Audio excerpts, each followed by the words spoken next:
Rhea, ine-anunsyo na ang pagbubuntis.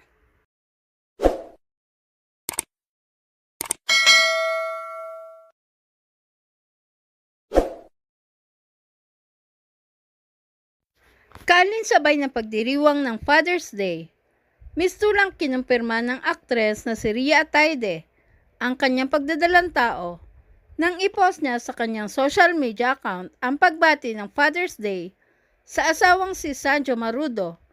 Kalakip ang larawan nilang dalawa. Matagal nang usap-usapan ng pagbubuntis ni Rhea, ngunit ngayon lamang nila ito kinumpirma. Mahahalatang maligaya ang bagong mag-asawa at ayon pa kay Rhea, sobrang excited na sila sa bagong chapter ng kanilang buhay.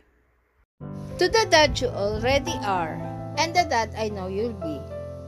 Love you at Only Sanjo Marudo. So excited for this new chapter with you. Happy first Father's Day. Samantala, sa kanyang social media account, buong pagmamalaking nagpost si Sanjo ng larawan ng kanilang kasal, kalakip ang mensahe na napakaswerte niya at ng kanyang anak kay Rhea.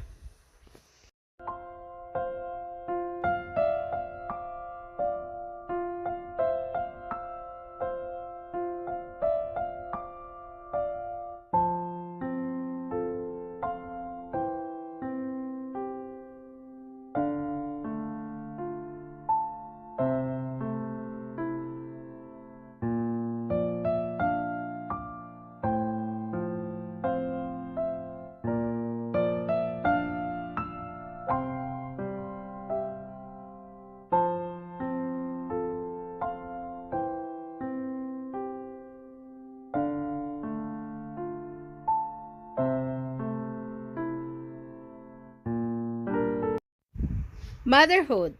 Our baby and I are both so lucky to have you. Maraming celebrities at netizens ang nagpahatid ng pagbati sa mag-asawa.